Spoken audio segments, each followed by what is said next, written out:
வணக்கம். எல்லாம் வல்ல மூகாம்பிகையினுடைய அருளோடு இன்றைய சிந்தனைகள்.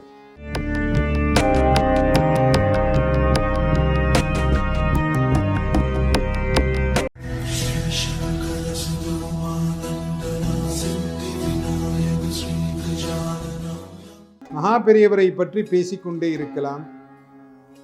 ஏன்னா அது ஒரு சகாப்தம்.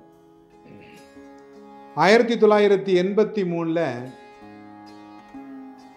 குல்பர்கா அப்படிங்கிற ஒரு நகரத்தில் மகா பெரியவர் முகாமிட்டு இருந்தார். அங்கே இன்னும் ஒரு சில கோயில்ல நிறைய பேர் இருந்தாங்க. அந்த கோயிலில் இருந்த ஸ்தல விருட்சம், அந்த ஸ்தல விருட்சம் சுத்தமாக பட்டு போச்சு. அதை எடுத்துட வேண்டியதுதான் அப்படிங்கிற மாதிரியான ஒரு நிலைமை. இவர் மகா பெரியவா என்ன பண்ணுவா அப்படின்னா, நேராக அந்த மரத்தை சுற்றி போட்டிருக்கிற மேடையில் போய் உட்காந்துக்கிறது. டெய்லி வர்றவாளுக்கு தரிசனம் கொடுத்து அதில் இருக்கிற தீர்த்தத்தை எடுத்து அந்த மரத்தில் தெளிச்சுக்கிட்டே இருப்பார்.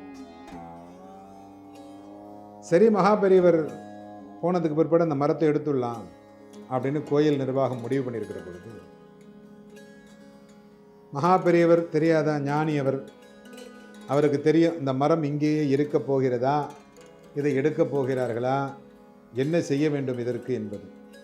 அவர் தினமும் அங்கே உட்கார்ந்து அந்த தண்ணீரை எடுத்து அந்த மரத்தின் மீது தெளித்து கொண்டே இருந்தார். அப்ப ஒரு சில நாட்கள் கழித்து அந்த மரம் துளிர்விட ஆரம்பிச்சுதான், இலைகள் வர ஆரம்பிச்சுதான். மகா பெரியவர் அங்கிருந்து கிளம்புறதுக்குள்ள பூக்க ஆரம்பிச்சிருச்சான். எடுக்க வேண்டும் என்ற மரத்தை மீண்டும் பிழைக்க வைத்த மகான் அல்லவா, அது அவர் இருக்கிற போது நடந்தது. அவர் தன்னுடைய பணிகளை முடித்து கொண்டு சிவபெருமானுடைய பாதத்தில் சரணாகதி அடைந்த பிறகு நடந்த கதை. ஒரு பெண்மணி தினமும் இந்த மகா பெரியாவளுடைய கிரகத்துக்கு போய் பூக்களை பறித்து கொண்டு போய் கொடுத்துட்டு வேலைக்கு போயிடுவோம். அபாத்தில் ஒரு பூச்செடி வச்சா, இந்த பூவில் இருக்கிற செடியில் இருக்கிற பூவை கொண்டு போய் நம்ம கொடுக்கணும், நம்ம வளர்த்து அப்படின்னு அவளுக்கு ஒரு ஆசை. ஆனால் அந்த செடி என்ன ஆயினா, வச்சதுலேருந்து சரியாக கிளம்பவே இல்லை, செத்து போச்சு. காஞ்சி போய் அப்படியே அதை எடுத்து போட்டுட்டு வேற செடி தான் வைக்கணும், அந்த மாதிரி ஆகிடுச்சு. அதனால் இந்த பெண்மணிக்கு அது தூக்கி போடுறதுக்கு முடியல.